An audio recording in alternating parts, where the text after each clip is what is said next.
Ya aquí vamos a ver los contenidos que expone Charles Taylor en este libro de la era secular. Dijimos que por la extensión está dividido en 2 volúmenes. Y el primer volumen contiene la parte 1, 2 y 3 y el segundo volumen la parte 4 y 5. Entonces vamos a entrar ya, digamos, a la parte 1 que de manera general Taylor ha titulado La labor de la reforma. O sea, cuál es, digamos, la labor que llevó a cabo la reforma, ¿no? Y en el apartado, digamos, como subtítulo, le titula Los baluartes de la fe. Y es estos baluartes de la fe lo que a su vez están subdivididos en una numeración, como para darle un cierto orden o, digamos, una cierta organización. Entonces, ya comenzando, digamos, con los contenidos que aquí aparecen, vemos en primer punto lo siguiente: ¿por qué nuestra sociedad occidental era virtualmente imposible no creer en Dios en el año 1500, por ejemplo, mientras que en el 2000 eso solo no es fácil para muchos de nosotros, sino incluso inevitable?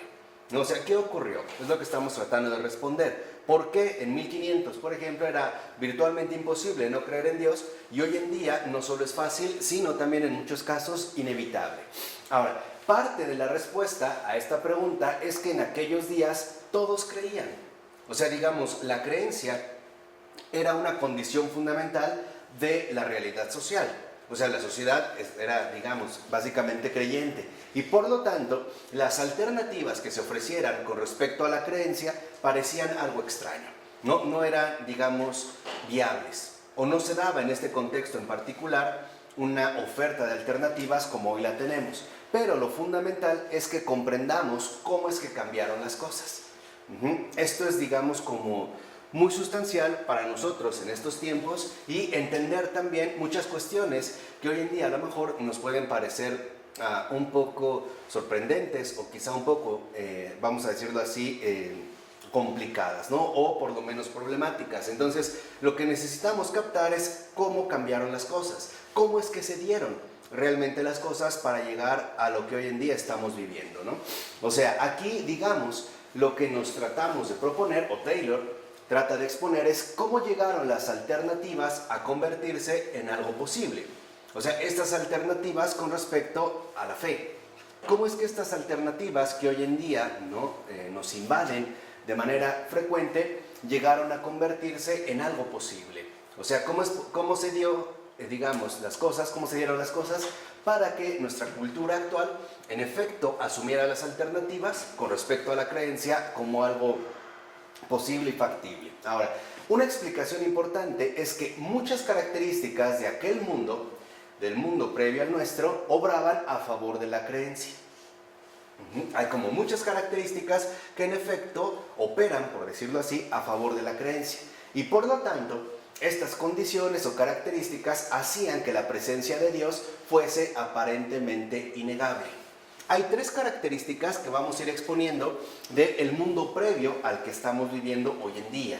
Vamos a tratar de entenderlo de esta manera: un mundo premoderno y el mundo moderno en el cual estamos insertos hoy en día. Entonces, en este primer momento vamos a hablar del mundo premoderno. ¿Y cuáles son, a grandes rasgos, estas 3 características que en efecto parecían definir al mundo premoderno? Bueno, vemos entonces que en este mundo premoderno, hay 3 características básicas que hay que tener en cuenta para entender cómo ocurrió el cambio, cómo es que estas alternativas que hoy en día nos invaden se volvieron posibles. La primera es, o tiene que ver con lo que llamaríamos mundo natural. La concepción del mundo natural era muy distinta a la concepción que hoy en día nosotros tenemos del mundo natural. Por ejemplo, el mundo natural en el que vivían las personas, que tenía lugar en el cosmos que imaginaban, era el testimonio del designio y la acción divinos. Porque los grandes acontecimientos que tienen lugar en este orden natural, por ejemplo, las tormentas, las sequías, las inundaciones, las plagas, etc., eran considerados actos de Dios. Esto es muy importante. O sea, para el mundo premoderno, el mundo en el que se vive es un mundo finalmente gobernado por la presencia de Dios, a través precisamente de las manifestaciones naturales que tienen lugar y que son considerados, en efecto, actos de Dios. Son considerados, digamos, en una vinculación directa con Dios. En segundo lugar, Dios también estaba implicado en la existencia misma de la sociedad. O sea, no solo tenía que ver con el mundo natural y estos fenómenos que se daban, sino que también estaba implicado en la existencia misma de la sociedad, que no era referida como tal, pues este es un término moderno, sino más bien como polis, reino, iglesia o lo que fuere.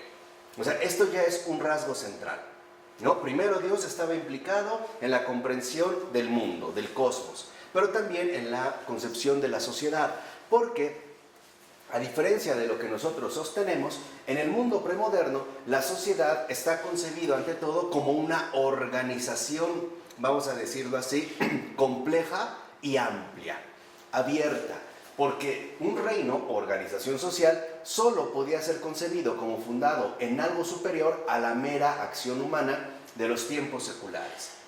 O sea, a diferencia de lo que hoy vivimos, también el orden social estaba, digamos, vinculado a la presencia de Dios, porque se consideraba que la sociedad tenía que ser un reflejo de este orden trascendente. Y por lo tanto, entonces Dios también jugaba un papel fundamental. Esto nos ayuda a entender varias cosas. Por ejemplo, se ha solido criticar, a partir, digamos, de la lectura que hace Marx, por lo menos bastante criticable, de la historia en general, que la Edad Media era una edad, digamos, donde se vivía mucho la explotación. Y por lo regular reducimos la Edad Media al feudalismo, ¿no? Donde hay un señor feudal y sus súbditos. En este caso, digamos, los campesinos. Bueno, esta es una visión muy parcial. Porque este orden social no era impuesto. No es como hoy en día, sí se hace de manera impuesta a través, por ejemplo, del dueño de determinadas condiciones de producción, lo que llamaríamos el patrón. Es decir, explota a los súbditos. De hecho, sí son sus súbditos. En el orden anterior no. Porque el señor feudal y los súbditos formaban parte de una comprensión amplia en la cual tenía que reflejarse a su vez la jerarquía, vamos a decirlo así, que imperaba también entre Dios y sus criaturas. De tal manera que esta figura de un representante terrenal del orden celestial era aceptado como algo básico. No se podía entender la sociedad sin esta misma estructuración, ¿vale? Para no creer que entonces era algo así como una imposición meramente arbitraria. Y 3, las personas vivían prácticamente en un mundo encantado. Ahora, hay que entender bien este concepto, porque el mundo encantado, en este sentido, es el mundo de los espíritus, los demonios y las fuerzas mágicas y morales en el que vivían insertos nuestros ancestros. O sea, para ellos el mundo estaba encantado. Por ejemplo, en el mundo en el cual viven se presentan los espíritus, o sea, fuerzas no humanas o que están más allá de lo humano, ya sea en sentido positivo o en sentido negativo, y que forman parte, digamos, de la fuerza constitutiva del mundo real. Hoy en día ha habido cambios. Yo no me quiero, digamos, adelantar demasiado para que entendamos bien el proceso, ¿no? De hecho, si ustedes leen el texto verán que ya estoy avanzando bastante o retomando puntos muy centrales. Pero uno de los rasgos que han cambiado es que estas fuerzas operativas exteriores al hombre, ¿no? Este mundo de espíritus, no es algo que el hombre controla, o no son, por así decirlo, efectos de la alteración psíquica del hombre. Dicho de otra manera, la autonomía todavía no está funcionando, ¿no? Este invento de la autonomía todavía no ha hecho acto de aparición.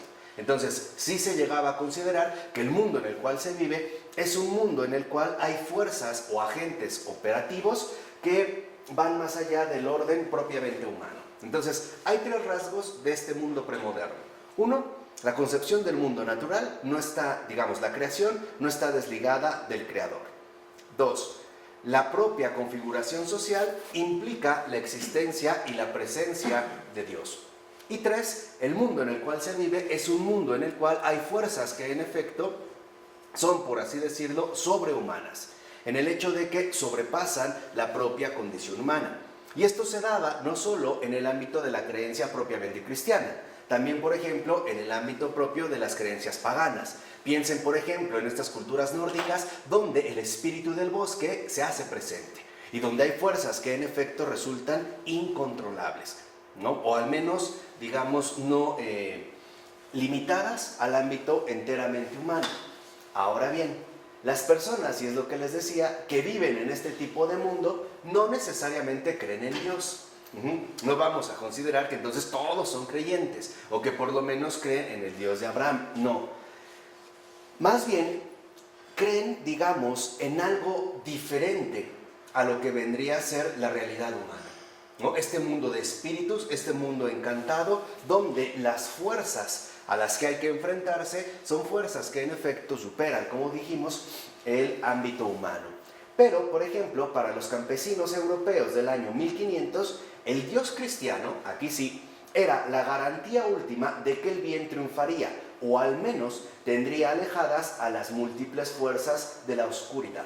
Y aquí es donde empezamos a ver el balance de cohesión en el cual vivía este mundo premoderno, ¿no? Si es un mundo que en efecto es encantado y que por lo tanto hay fuerzas que superan la misma condición humana, entonces el Dios cristiano sería la única garantía para poder dominar o mantener alejadas estas fuerzas, que por lo regular eran asociadas con fuerzas de oscuridad, ¿no? Con fuerzas malvadas que atentan contra la propia realidad humana.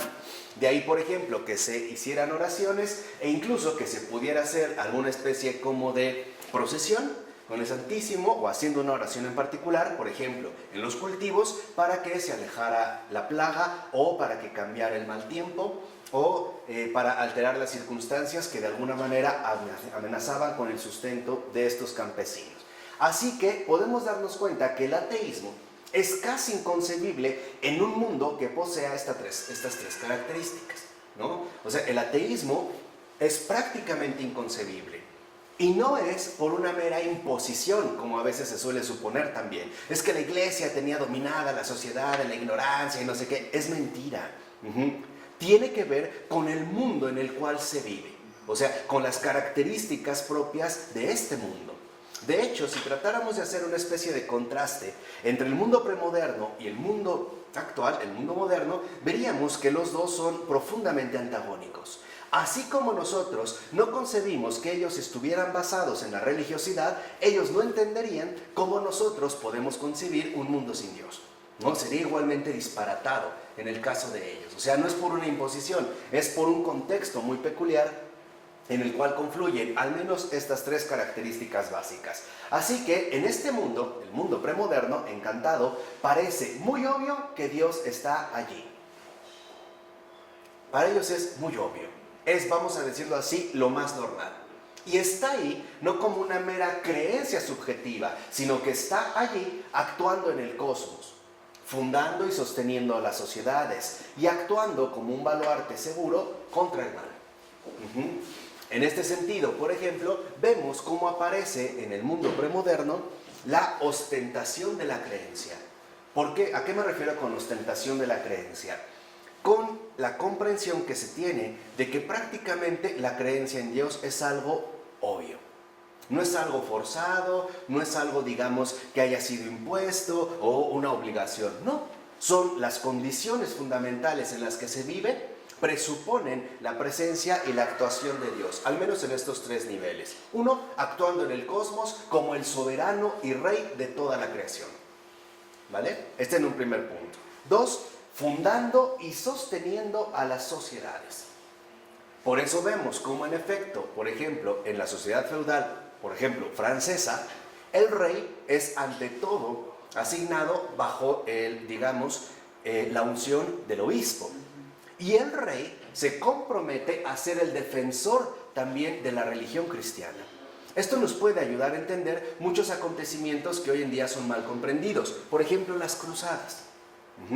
Las cruzadas tienen un sentido obvio en este mundo. ¿Por qué? Porque en efecto las cruzadas, en primer lugar, no son iniciativa de los cristianos. Los cristianos no inician las cruzadas. Las cruzadas son ciertamente una respuesta a lo que se consideraría en ese momento la barbarie islámica que está tratando de dominar el mundo. Son defensivas, no ofensivas. De hecho, las primeras cruzadas, que también van a ser, por ejemplo, sostenidas y fomentadas por un San Bernardo, en el siglo XII, por ejemplo, ya desde el siglo XI, siglo XII, tiene que ver con el hecho de la recuperación, en primer lugar, de los lugares sagrados. Pero no se limita a una mera cuestión geográfica, sino que también tiene que ver con la conservación y la preservación del reino de la verdad.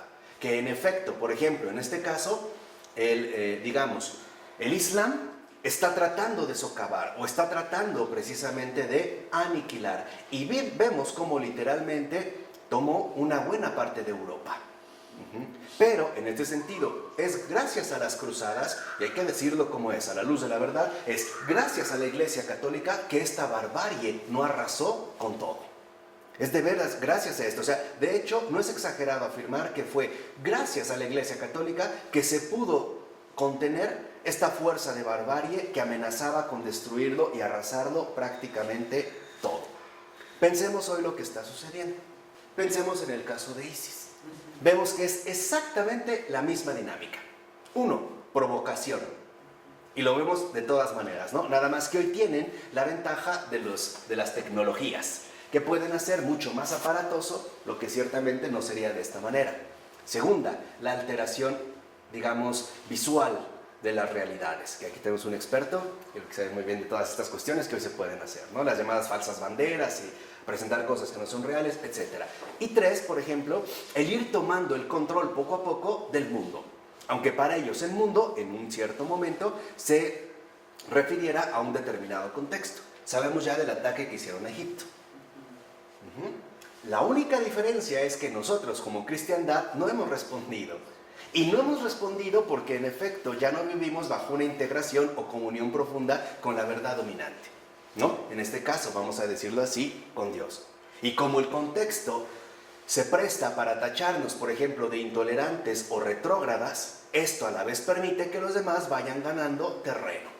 Por eso mucha gente se pregunta por qué la iglesia no está haciendo nada. Y es una pregunta seria. O sea, tiene un sentido, no es una pregunta irrelevante. Pero veamos que las condiciones en las cuales estamos viviendo son condiciones prácticamente muy diferentes. Hay un historiador que yo les recomiendo bastante que se llama Christopher Dawson. Él es un historiador británico, converso al catolicismo, y él justamente lo que comprende, y de ahí viene su conversión, es que si todavía ha quedado algo de civilización, en el sentido amplio de la palabra, de, digamos, lo mejor de la cultura que la cultura humana ha aportado a lo largo de la historia, fue gracias al cristianismo, desde el principio. Es más, me voy a adentrar un poquito en el terreno que a mí me compete, que es la filosofía. Tiene razón. Si uno siguiera, por ejemplo, el desarrollo filosófico que se ha dado a lo largo de la historia, hubiéramos visto que la filosofía, al menos en el sentido tradicional, es decir, grecolatino, se hubiera extinguido básicamente con el Imperio Romano. ¿Por qué? Porque ya a este punto, digamos, empezaban a surgir los llamados filósofos académicos, entre los cuales, por ejemplo, destacaban, ante todo, aquellos que con Pirrón, o los pirrónicos, querían finalmente negar incluso aspectos que por sentido común eran básicos. Dicho de otra manera, estaban ya delirando. Había un delirio en la filosofía, en serio, que conducía, digamos, a la pérdida de cordura. ¿Quién llegó a revitalizar, en este caso, la filosofía y a darle un impulso o empujón que le duró por lo menos casi 1000 años? San Agustín. Y esto se puede ver muy fácil en su texto contra los académicos. Ahí vemos cómo él dice que la filosofía no está llamada a derivar en este disparate, sino que está llamada a ser también compañera de la grandeza humana. Entonces, la recoge, digamos, de la agonía en la que está ya prácticamente revolviéndose la filosofía y la encausa por un camino sumamente fecundo. Por ello es que, aunque muchos no quisieran, San Agustín figura y figurará en todas las historias de la filosofía, les guste o no. Y lo mismo va a ocurrir con un Tomás de Aquino. Santo Tomás, muchos siglos después, se da cuenta de que ahora, por ejemplo, la filosofía y por lo tanto la comprensión de la verdad está amenazada nuevamente, vean, estamos hablando siglos después, por la presencia islámica. En este caso por los autores árabes que habían querido hacer, digamos, la patente exclusiva de Aristóteles. Entonces, para ellos, Aristóteles tenía que ser comprendido bajo sus propios presupuestos, es decir, según su cosmología islámica, o según, digamos, los antecedentes del Corán que ellos van trayendo. Cuando se rescatan, digamos, de estos conflictos que se vivió, se vuelven a rescatar los escritos aristotélicos, llegan a Occidente a través de autores islámicos, es decir, a través, sobre todo, de traducciones árabes. El contacto con Grecia y con los estudios en griego se había perdido bastante tiempo. Tomás, cuando entra en contacto con Aristóteles, olfatea muy bien que ahí hay algo torcido. olfatea de manera preclara que ahí hay algo que no anda bien. Entonces se decide a reestudiar a Aristóteles a fondo y va a llegar un momento en el que Tomás, en las condiciones en las que vive, va a tomar una decisión. Y es muy sencilla. Entre Aristóteles y los árabes, Aristóteles. Así de sencillo, ¿eh? Así de sencillo. Dice Aristóteles. Por eso es que muchos solemos decir, por ejemplo, que Aristóteles que Santo Tomás es aristotélico. Sí y no. O sea, es aristotélico si lo entendemos como un defensor de Aristóteles ante, ¿no?, la influencia musulmana. Pero no es aristotélico porque no parte de las bases paganas, sin ser peyorativo, simplemente de contexto, en las cuales Aristóteles va a desarrollar su propio proyecto filosófico. ¿Vale? Esto es muy importante para entender y ver cómo también en este sentido Tomás de Aquino, es decir, la cristiandad, vuelve nuevamente al salir al rescate de la filosofía católica y le da un empujón. El último empujón que le tocaba dar, y una vez lo comenté, era a Heidegger. Heidegger estaba llamado a ser el nuevo Tomás de Aquino, más que Tomás de Aquino, pero no quiso, ¿eh? Y es un gran apóstata. Y lo digo en serio, o sea, no sin reclamo. Era el llamado a reencauzar la filosofía, pero no quiso aceptarlo. Y antes de él también venía una especie de sucesor colateral que es Nietzsche, pero tampoco quiso. ¿No? Ahí vemos que el Señor a nadie obliga, ¿eh? Es una cuestión de libertad. Pero bueno, en el mundo yo creo que, ante todo porque es difícil mantenerse de pie ante él. Porque hizo pedazos a Nietzsche y todo. Sí, claro, o sea, y de una manera bastante simple, ¿no? Recuerdo algunas frases de Chesterton donde decía que el superhombre de existir es el hombre más solitario y triste del mundo, ¿no? Más refinado, dice, o sea, en detalles muy mínimos. Y no va, digamos, como con la cultura moderna que trata de exponer esquemas falseados y que Chesterton pues, hace volar por los aires, ¿no? Además, mostrando ante todo que el mundo en el que vivimos, y esa es la enseñanza fundamental que yo aprendí de Chesterton, no es malo, es ridículo, ¿no? Y ese es el, digamos, el meollo de la cuestión. El punto es que para disfrazar esta ridiculez, se le pone como la capa de la solemnidad para hacerlo como serio e interesante, ¿no? O sea, bajo una luz como de intriga. Como estos detectives, por eso le gustaban mucho los escritos policíacos a Chesterton, como estos detectives que en su propia vestimenta tratan de dar como una especie de aire sombrío, siniestro, como para inspirar respeto y temor, ¿no? O sea, hay ahí toda una mascarada.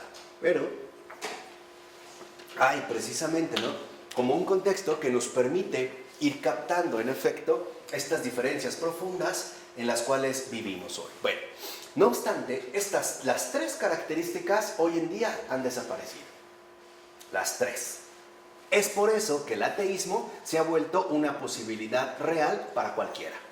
Y aquí también hay algo que mencionarlo, ¿eh? El ateísmo en cuanto tal, antes del mundo premoderno, era solo para algunos espíritus elegidos. Hoy cualquiera es ateo. O sea, no es nada relevante. Hoy, al grado ha cambiado la situación, que hoy lo extraño es que alguien sea un creyente. Ese es, digamos, el lado fundamental. Y ahí vemos que nadie le ve la cara a Dios, ¿no? Pero hoy, el ateísmo es moneda corriente, ¿no? Está al alcance de cualquiera. La diferencia, entonces, entre las dos fechas límite, ¿no?, que estamos comentando, 1500 y 2000, es un cambio en la concepción de la plenitud. Es un pasaje, o sea, un tránsito de un estado en el que nuestras máximas aspiraciones morales y espirituales apuntan ineludiblemente a Dios y que de hecho puede decirse que no tienen sentido sin Dios, a un estado en el que esas aspiraciones pueden relacionarse con una serie de fuentes diferentes y que muchas veces remiten a fuentes que niegan a Dios. En pocas palabras, antes se consideraba que para ser felices se requería de Dios. Hoy en día consideramos que para ser felices lo podemos alcanzar de cualquier manera. E incluso de maneras que, en efecto, busquen oponerse o negar radicalmente a Dios. Como quisieron hacer algunos ilustrados precisamente radicales, ¿no? Que en lugar de seguir fomentando la presencia de la Biblia en los hogares, y quisieron hacer su propio texto sagrado, la enciclopedia. Que es algo a lo que se le pone poca atención, pero que es un detalle fundamental. La enciclopedia era el intento ilustrado de erradicar la presencia de la Biblia al interior de los hogares. Era quitar el libro de cabecera, de pillow book, ¿no? En inglés esa expresión me gusta mucho, ¿no? Pero quitarla del medio y poner entonces una enciclopedia que prácticamente todos y cada uno compramos. Caras, pesadas e inútiles. Porque solo según era para la consulta de los estudios, y yo creo que si la llegamos a agarrar 2 o 3 veces, fue mucho. Y no era como muy divertido pasar tardes leyendo la enciclopedia, ¿no? Finalmente quedaron arrumbadas en cajas de cartón, vendiéndolas o regalándolas o simplemente intentándolas hacer desaparecer. Entonces, este pasaje, este tránsito, involucra también una concepción que nos lleva, digamos, de condiciones particulares a un cambio o transformación en estas mismas, digamos, a partir de estas condiciones. Esta noción de pasaje me parece que tiene o ha sido como muy bien apuntada por otro intelectual contemporáneo llamado Walter Benjamin, y que es muy interesante de leer.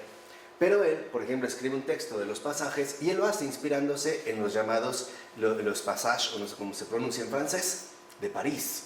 Lo que después daría paso, digamos, a los boulevards, hoy en día las peatonales, ¿no? Y él percata muchas cosas importantes en estos pasajes, por eso es el libro de los pasajes, ¿no? Que es, digamos, lo que ha cambiado. Y él veía estos cambios desde, por ejemplo, la manera en la que se vendían libros antiguos o lo mismo que era la acuñación de una moneda. Es como un gran, digamos, analista de la cultura moderna. Pero este pasaje involucra, como Walter Benjamin, darse cuenta de que hay cambios sustanciales que ya van siendo anunciados en condiciones históricamente concretas. Y que si uno está atento, uno puede, en efecto, empezar como a dar avisos, que también es una expresión muy de Walter Benjamin, ¿no? Avisos de incendio o de peligro que se están gestando.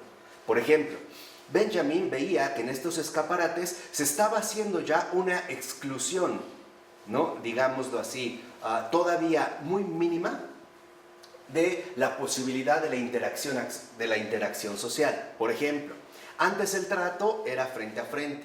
Ahora con el escaparate, es decir, con la vitrina, como se le suele llamar, hay una distancia clara entre el objeto que se vende como mercancía y el comprador que observa esta mercancía. De entrada, ahí ya hay una distancia. Entonces, a Benjamin le parecía bastante peligroso el hecho de que esto siguiera este recorrido, y tuvo toda la razón. Por ejemplo, él narra una noción donde dice que de repente están poniendo en estos pasajes, en estos como bulevares o peatonales, hoy le llamaríamos, una pastelería que tiene un cristal.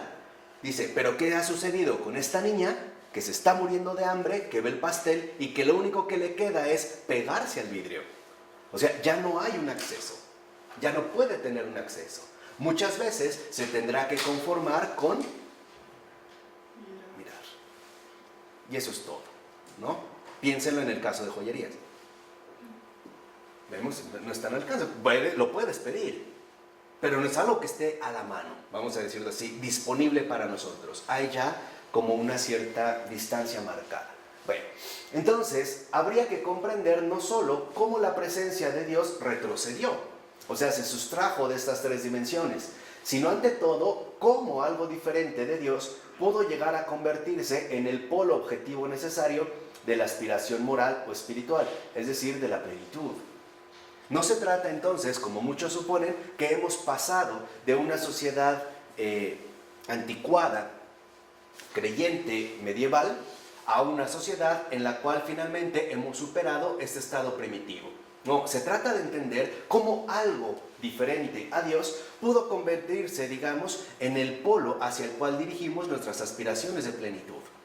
¿Cómo es que esto se dio? Y entonces no debemos dejarnos llevar tan fácilmente por la historia típica de la sustracción, que es una teoría que también Taylor, me parece que de manera muy acertada, va a criticar. ¿Qué es a grandes rasgos lo que sostiene esta teoría de la sustracción? Primero, la ciencia nos dio una explicación naturalista del mundo.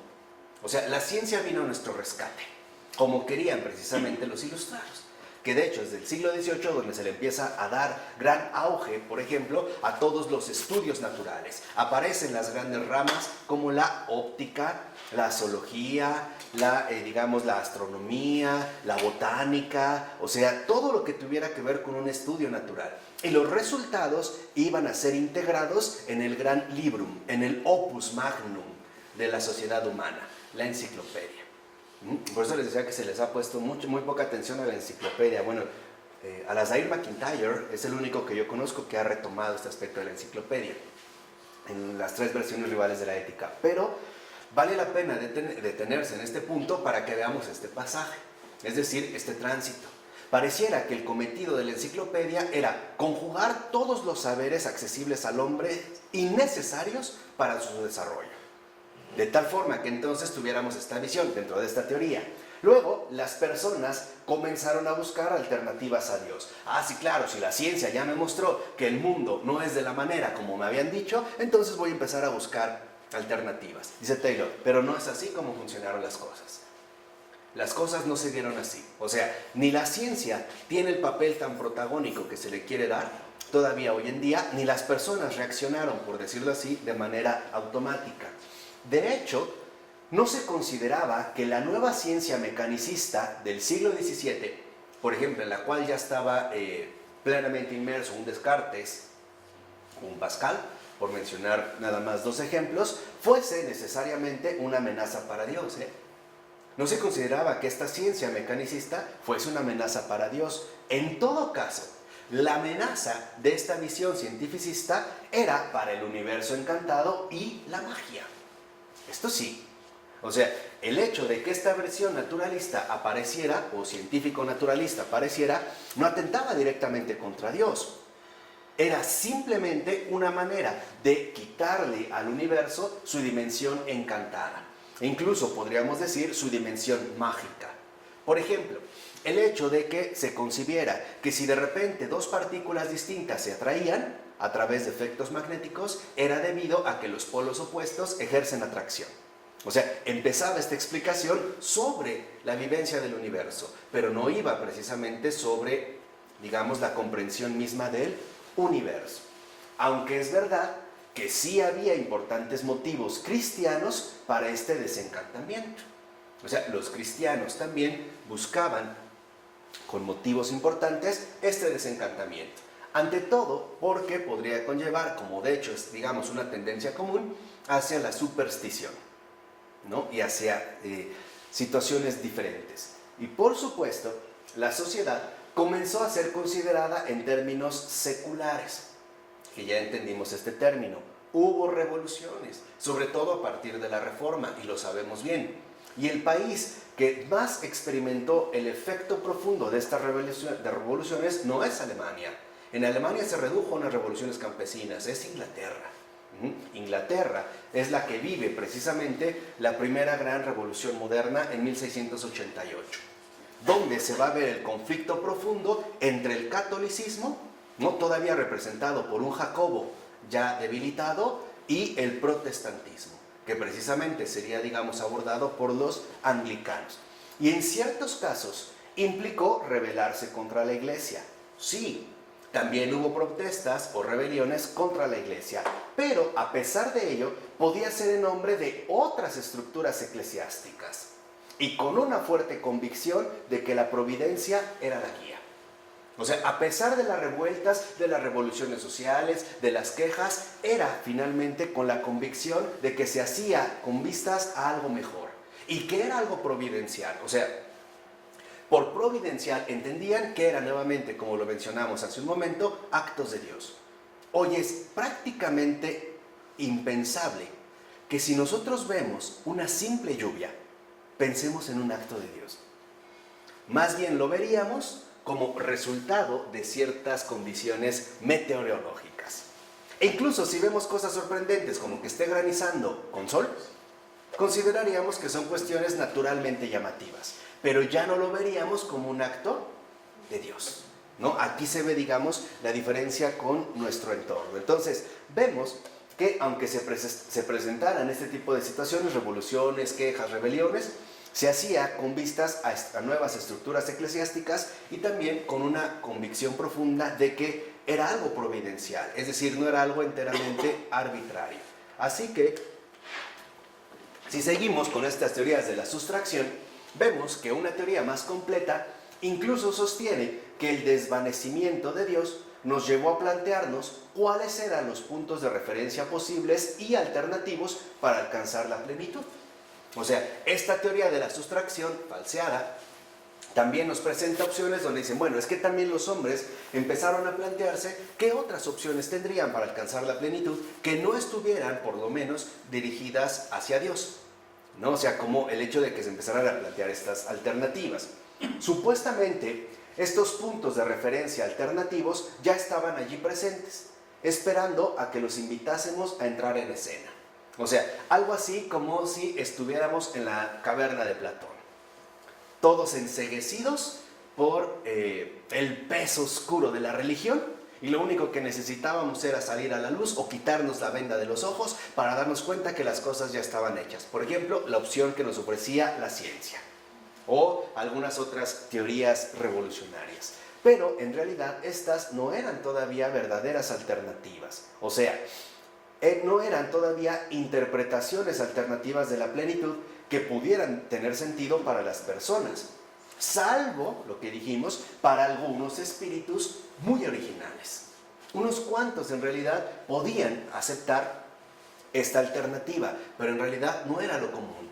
No tenía sentido, por ejemplo, sostener algo así. Adelante iremos comprendiendo de manera mejor por qué.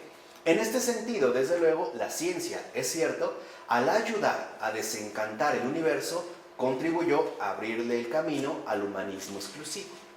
El humanismo exclusivo consiste en que nosotros consideramos que todo puede ser medido bajo la propia realidad humana. O sea, que el universo está hecho a nuestra propia medida, sea del tipo que sea, ¿no? Por ejemplo, la ciencia post-galileana, que adelante se va a hacer como un mencionamiento de esta situación, empieza a concebir el universo a partir de un cierto ordenamiento mecánico. Y poco a poco este ordenamiento mecánico terminará por adaptar la forma de precisamente una formulación matemática, ¿no? De tal forma que entonces, en gran medida, el universo es concebido hoy en día como una gran teoría matemática, un montón de números y ecuaciones que pueden ser precisamente concebidos e incluso resueltos por el propio hombre. Ahora, una condición esencial para ello fue una nueva concepción del yo. Y esto es más importante y de su lugar en el cosmos. O sea, uno de los factores que realmente intervinieron en esta transformación profunda en la cual estamos viviendo no fue obra de la ciencia, fue obra de una nueva concepción del yo. ¿Por qué? Porque el yo ahora va a ser concebido como un yo no abierto, poroso en el sentido de que puede filtrarse algo en él, ¿no? Y que por lo tanto puede estar en una relación. Ni vulnerable, o sea, permeable a un mundo de espíritus y poderes ajenos a él. Hoy en día nuestra concepción del yo, por ejemplo, es de un yo, como le llama Charles Taylor, un yo impermeabilizado. Sabemos que la impermeabilización es sobre todo para mantener aislada una superficie de ciertas influencias, por ejemplo, el agua. No decimos, impermeabilizamos el techo para que no se filtre el agua, para que no entre, ¿qué? El agua.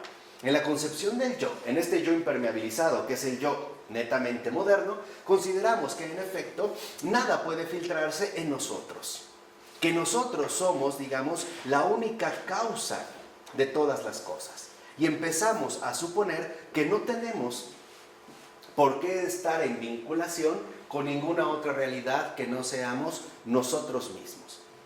Entonces no es la ciencia, dice Taylor, la que en realidad produjo este cambio, fue esta concepción del yo.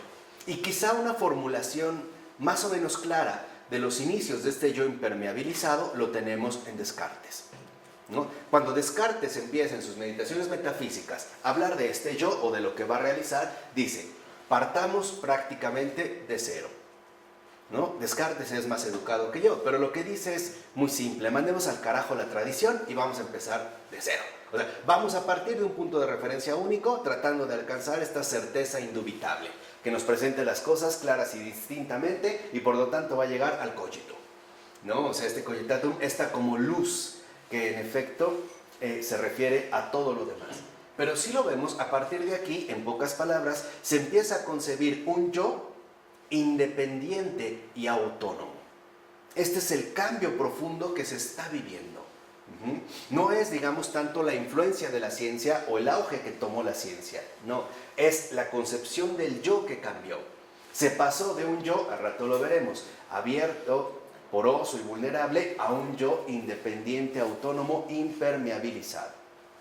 Así que, para producir el yo impermeabilizado, se requirió algo más que el desencantamiento, ¿no? Las explicaciones científico-naturalistas que se ofrecían. También fue necesario, fíjense, confiar en nuestros propios poderes para llevar a cabo un ordenamiento moral. Y esta es la clave. Y aquí también hay que poner al descubierto a los que están detrás de esta maniobra. Los que están detrás de esta maniobra son los ilustrados escoceses. Por ejemplo, todavía resguardados en Adam Smith, o David Hume, o Hutchinson, de manera específica, entre algunos otros. Pero también como católicos le hemos puesto muy poca atención a la ilustración escocesa, sabiendo que ha tenido un alto impacto en la configuración de nuestra realidad actual. En pocas palabras, mientras en el mundo premoderno se consideraban que las cosas son actos de Dios, ahora el hombre en sentido moderno empieza a concebirse como, digamos, capaz de controlar estos actos de Dios. De tal manera que entonces ya no sean vistos como actos de Dios, sino como actuaciones propias del hombre. Piensen, por ejemplo, el cambio fundamental que trajo consigo la instalación de la luz eléctrica. Nadie de nosotros vería un foco como un acto de Dios. Simplemente lo veríamos como producto del ingenio humano. No es casual que por eso Edison y algunos otros tomaran un gran papel dentro de la configuración de la sociedad moderna, porque serían como los representantes de este poder creativo y creador del propio ser humano, en un nivel. Y en otro nivel, como los hombres, digamos, capaces de organizarnos moralmente. O sea, ahora nosotros vamos a ser capaces de decidir qué está bien y qué está mal. Vamos a ser, por así decirlo, los que pongamos las reglas. Ahora, esta es la base del tipo de humanismo que pudo prosperar en el contexto moderno. Por eso es que muchos lo han detectado. Por ejemplo, Hegel. Hegel, y ahí me parece también muy lúcido, Hegel decía que básicamente la modernidad no empieza con Descartes, empieza con Lutero. Y tiene razón. ¿Por qué? Porque hay rasgos que en Lutero ponen al descubierto este yo impermeabilizado. Por ejemplo, Lutero como que se impermeabiliza, se busca ser inmune hacia la influencia que puede ejercer la tradición y sobre todo la jerarquía. Entonces, lo que él presupone es que al leer la escritura, lo único que necesitamos es a nosotros mismos. No necesito que nadie me diga qué dice o qué quiere decir o qué significa. Puedo partir, por decirlo así, de mis propios recursos. Entonces, esta es, digamos, como la apertura que gradualmente se irá llevando a cabo para la configuración del contexto moderno. Y este es el humanismo que en efecto pudo prosperar. O sea, la idea del autopoder, de la autonomía que ha ejercido, digamos, un encantamiento extraordinario en el contexto de la gente. Esta idea de que podemos hacer lo que se nos dé la gana, incluso pensar lo que se nos ocurra, así sean puras tonterías, tiene un poder inmenso sobre nosotros. Esto, en efecto, incluía entonces la capacidad humanamente activa de configurar y moldear nuestro mundo natural y social, y debía ser activado, eso sí, por alguna inclinación a la beneficencia humana. Fíjense, y aquí lo dice Taylor más adelante. El cambio hacia el que estamos ahorita dirigiéndonos, este pasaje, conlleva, primero, que ahora el mundo natural y social debe de ser configurado por el propio hombre. Ya no es Dios el que va a hacer presencia. Es ahora el hombre el que va a configurar, por ejemplo, tanto el mundo natural y, por supuesto, el mundo social. De tal forma que hoy nosotros, en efecto, podemos ver esta pretensión desde la distinción clásica que podemos encontrar entre la ciudad o la urbe y la provincia, o lo provincial, ¿no? El hombre marca como fronteras nítidas entre un espacio netamente hecho de esta manera y el espacio salvaje todavía no domesticado del propio hombre, ¿no? Tanto en cuestión geográfica como en una cuestión enteramente cultural. ¿Vamos bien? ¿Sí? ¿Me van siguiendo? En este punto. Pero también con referente, por ejemplo, a la cuestión social. Porque ahora no van a ser precisamente la referencia a lo divino lo que establezca la organización social, sino la propia legislación humana. Lo que hoy en día llamaríamos nosotros la ley, que hoy en día seguimos manteniendo. Y nos lo han recalcado constantemente. Nadie está por encima de la ley. O se habla del peso de la ley. Nadie lo vería como un acto de Dios. O sea, ahora todo va a quedar finalmente configurado a partir de los propios criterios humanos. Pero por supuesto que también se va a activar una inclinación a la beneficencia humana. O sea, va a buscarse una especie de sustituto de la caridad. Se va a decir que esto es por el bien de los hombres. Entonces, el humanismo moderno, si lo ven, en efecto, además de ser activista e intervencionista, debía producir algún sustituto del ágape. O sea, si ahora nosotros somos los que vamos a poner manos a la obra, necesitamos un sustituto para que en efecto este proyecto sea visto como algo enteramente aceptable. Y desde aquí es este punto en el cual empezaremos a confundir bondad humana o lo bueno en sentido humano con la santidad del cristiano. Aquí viene la confusión. Aquí se empieza a instalar, digamos, este momento crítico que hoy en día sigue causando tantos conflictos.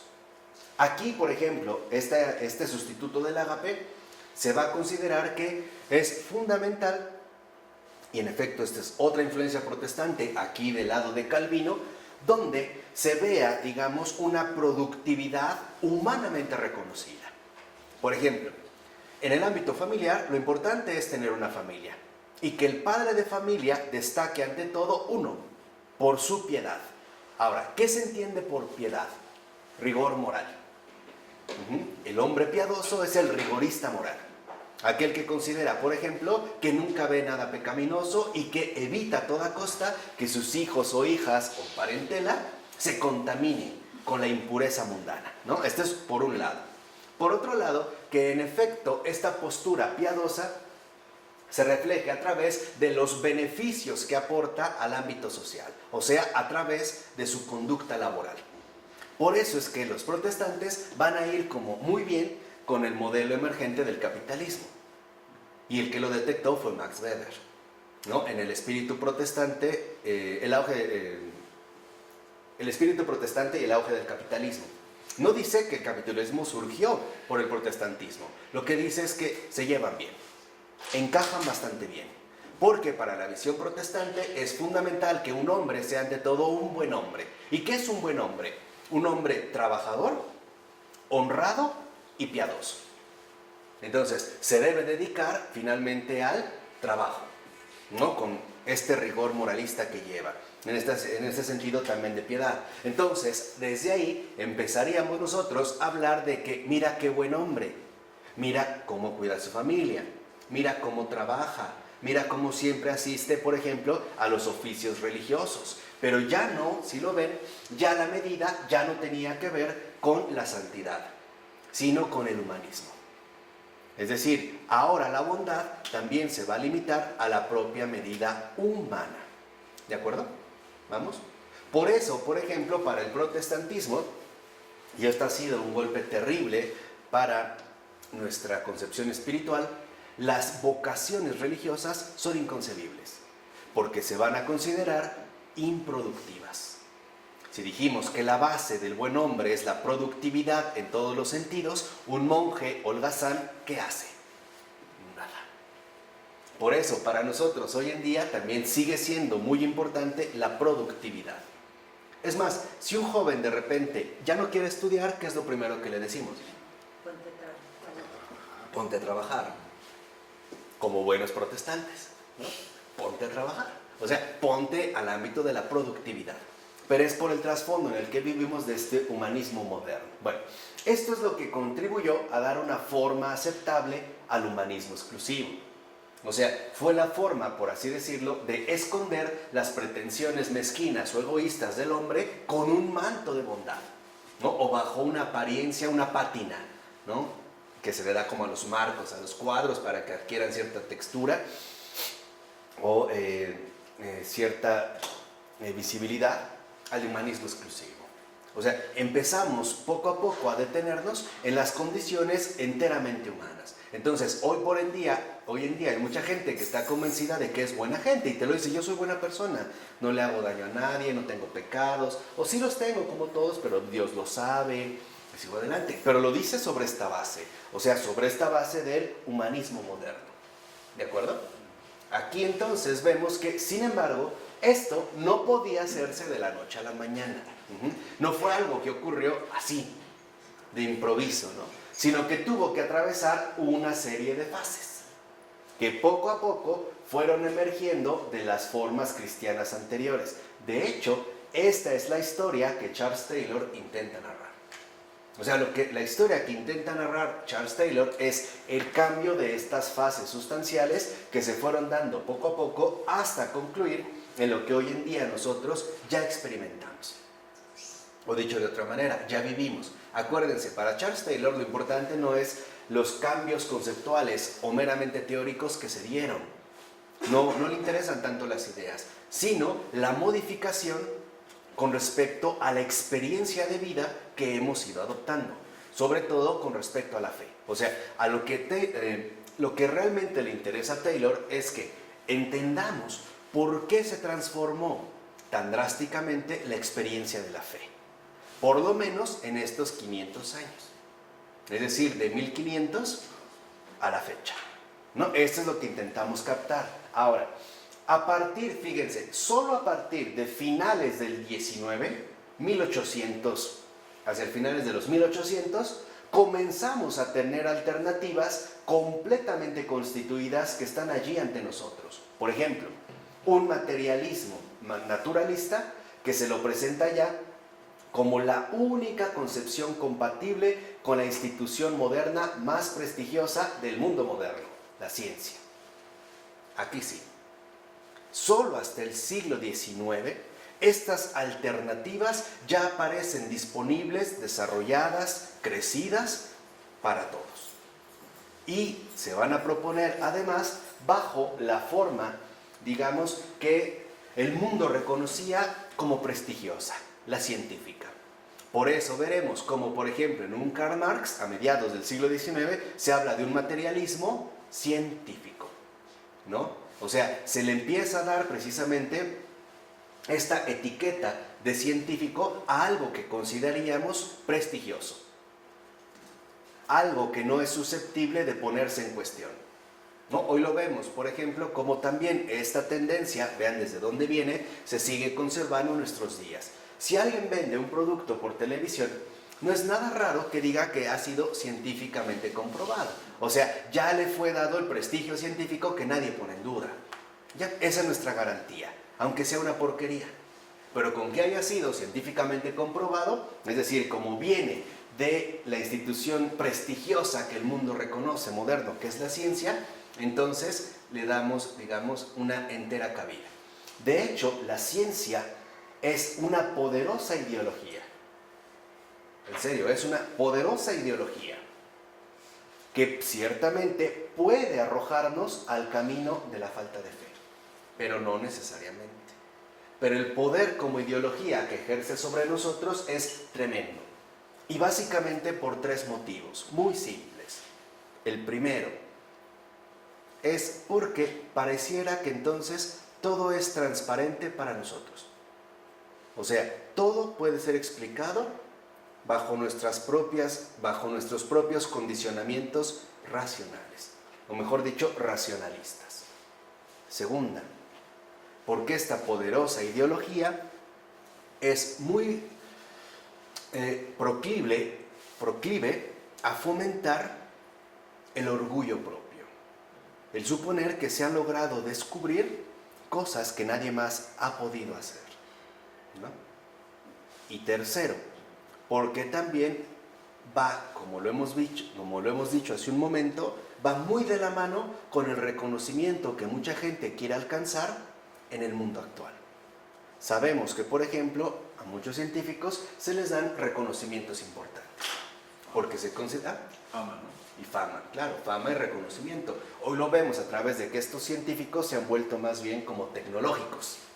Pero también buscan, digamos, este camino del conocimiento. O sea, finalmente la fama o lo que también podríamos considerar la vanagloria. Este es el punto sustancial. O sea, el efecto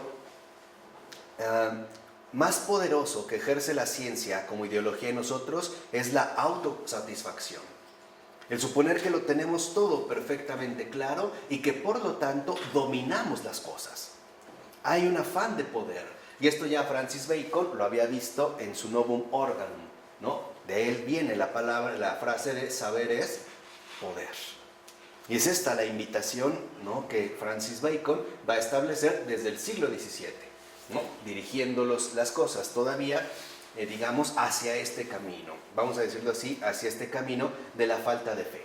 Pero es realmente anacrónico y por ende equivocado proyectar este escenario a siglos pasados, cuando todavía se estaban forjando las perspectivas rivales entre las que nos debatimos actualmente.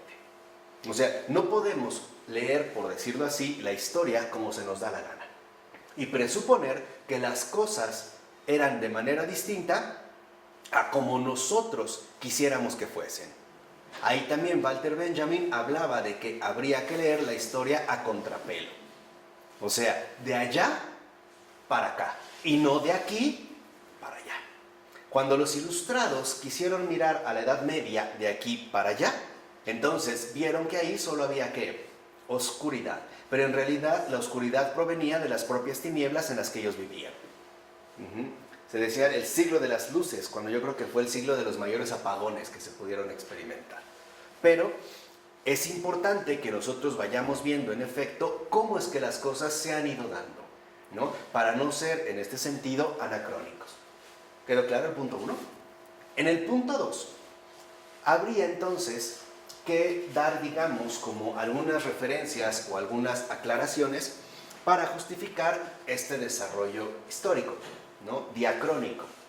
Es, ¿por qué habría que desarrollar todo este eslabonamiento narrativo? O sea, ¿por qué escribirlo? ¿Por qué mencionarlo? ¿Por qué hacerlo? Es como justificar un poco el proyecto de Taylor. 1, porque nuestra situación espiritual actual es histórica. No llegamos aquí porque sí. No estamos viviendo esto así porque sí. A la manera de un champiñón que ahorita con la humedad puedes no ver y al otro día ya está. No. Es algo que se fue forjando poco a poco, bajo ciertas circunstancias y bajo ciertas condiciones especiales que se fueron desarrollando paulatinamente, por lo menos en los últimos 500 años, en estos últimos 5 siglos. Y debemos también entender, y esta cuestión histórica me interesa mucho, porque no podemos olvidar que nuestra situación espiritual es histórica, es decir, es encarnada. La situación espiritual de cada uno de nosotros está encarnada en un contexto muy peculiar, el mundo actual. Nos guste o no, querámoslo o no. ¿Cuándo? Y esas también son las posibles evasivas que vimos en su momento en la introducción. Queremos irnos del tiempo que nos toca vivir, entonces literalmente no estamos a la altura de los tiempos. Y esto es fundamental. Tenemos que encarnar nuestra situación espiritual en las condiciones reales que hoy en día se están dando. No podemos suponer mundos artificiales o escenarios paradisíacos que definitivamente no son más que fantasías, ¿no?, creaciones fantasmagóricas, por muy bonitas que puedan resultar. O sea, la comprensión de nosotros mismos y de dónde nos situamos está definida en parte por nuestra conciencia de haber llegado donde estamos, o sea, de haber superado un estado anterior. Y en efecto hay como una continuidad donde nosotros podemos ir evaluando un antes y un después. Entonces, somos plenamente conscientes de estar viviendo en un universo desencantado. Y el hecho de usar esta palabra revela nuestra conciencia de que alguna vez ese universo fue un universo encantado. O sea, debemos atender seriamente al cambio como una dinámica o proceso gradual que en efecto se va dando a través de esta enorme narrativa que solemos llamar historia.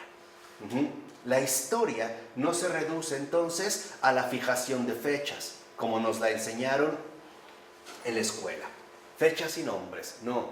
La historia más bien tiene que ver con el, digamos, desarrollo gradual de ciertas condiciones importantes para la experiencia humana.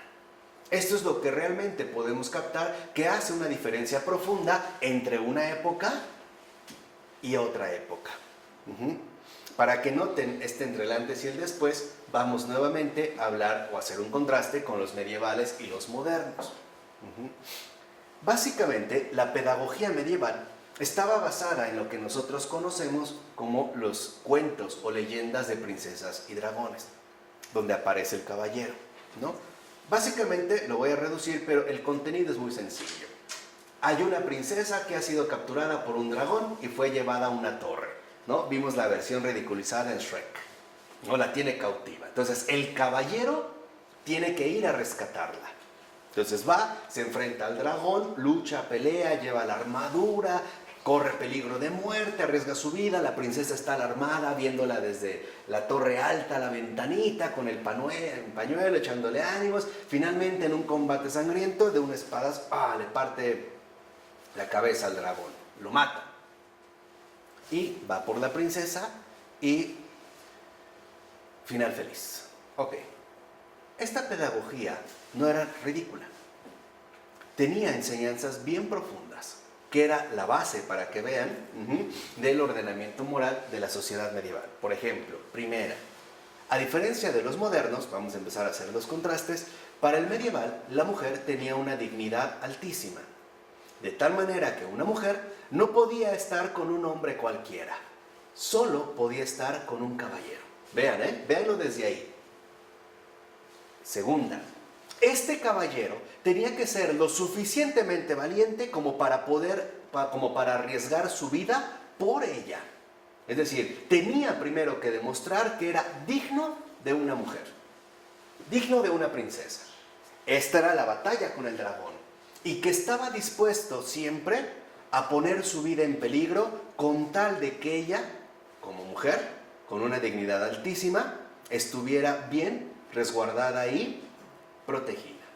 Véanlo desde aquí. La armadura, la lucha contra los vicios, las pasiones, todo aquello. Si él vence y gana, entonces es alguien digno de ella. No se va con el primero, No se va con el primero que le muestra el supercoche de auto, o que la pantalla con el dinero, o con su carita, o con lo que sea. No. Ella, fíjense, como mujer, solo puede irse con un verdadero caballero, con un hombre, en toda la magnitud de la palabra. Y es más, cuando llega al encuentro de la princesa, de la doncella, ¿qué es lo primero que hace el caballero?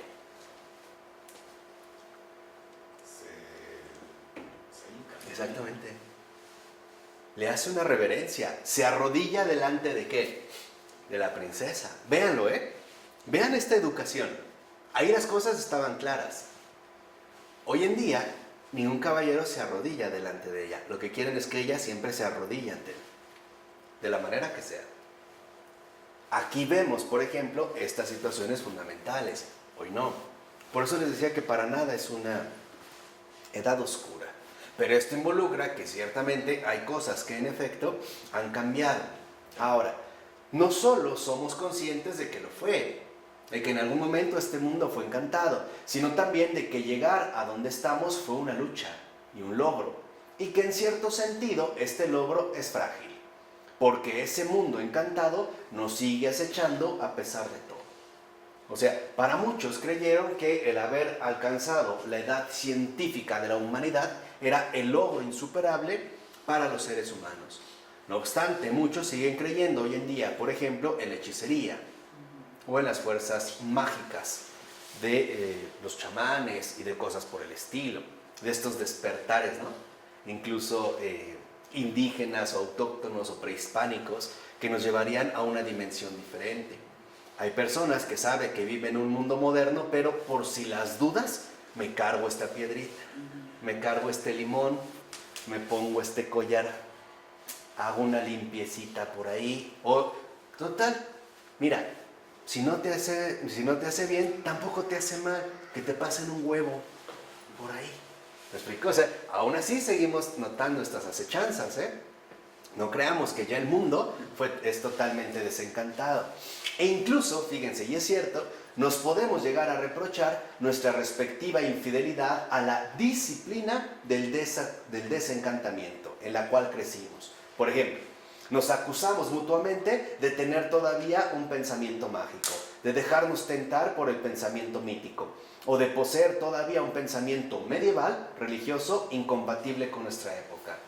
Oye, pero es que hay un fantasma. No, pero eso ya no, ya me lo han dicho que no, pero me reclamo, ¿no? Me reclamo, ay, tú eres un retrógrado, un anticuado, un medieval, etcétera, etcétera. Pero aquí, a lo que yo quiero llamar la atención es a esto, la disciplina del desencantamiento. ¿Por qué es una disciplina? La disciplina del desencantamiento significa que nos hemos como acostumbrado a vivir ya de cierta manera.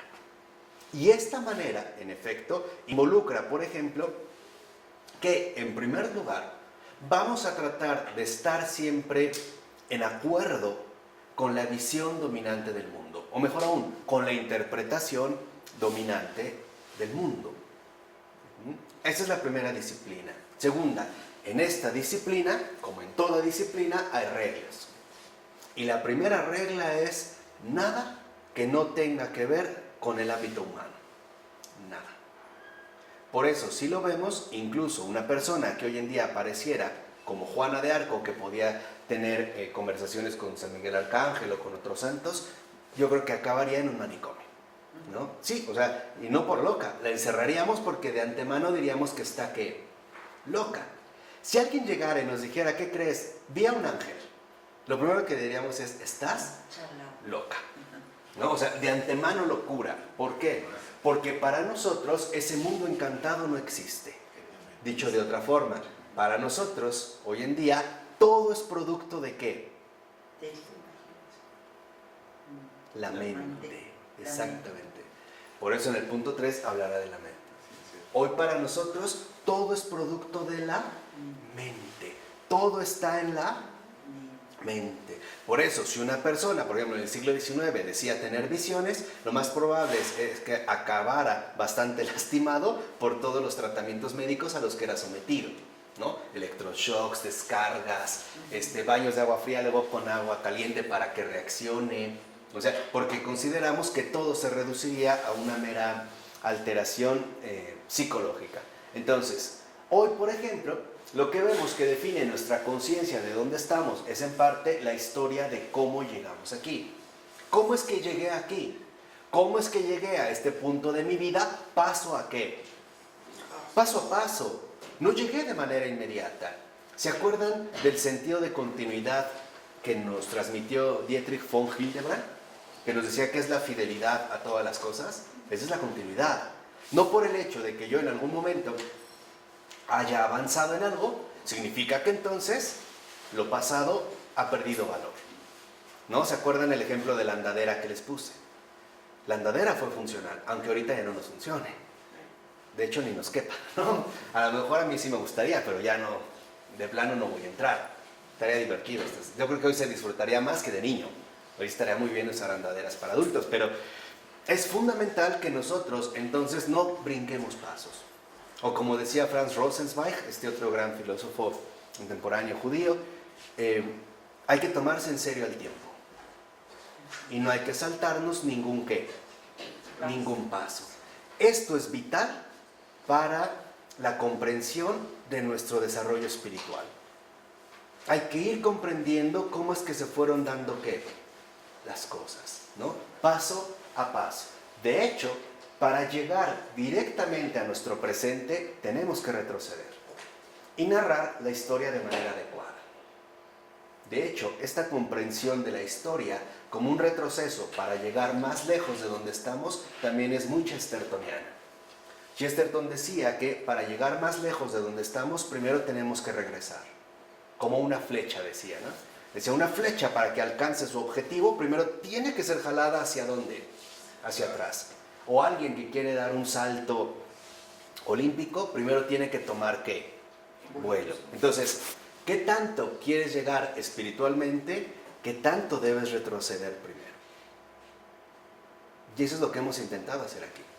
¿no? Retroceder a estas raíces básicas que nos configuran para entender cuál es la dimensión a la que en efecto hemos sido convocados. Entonces, también Pavel Florensky nos dijo que el pasado no pasa del todo, que siempre algo queda.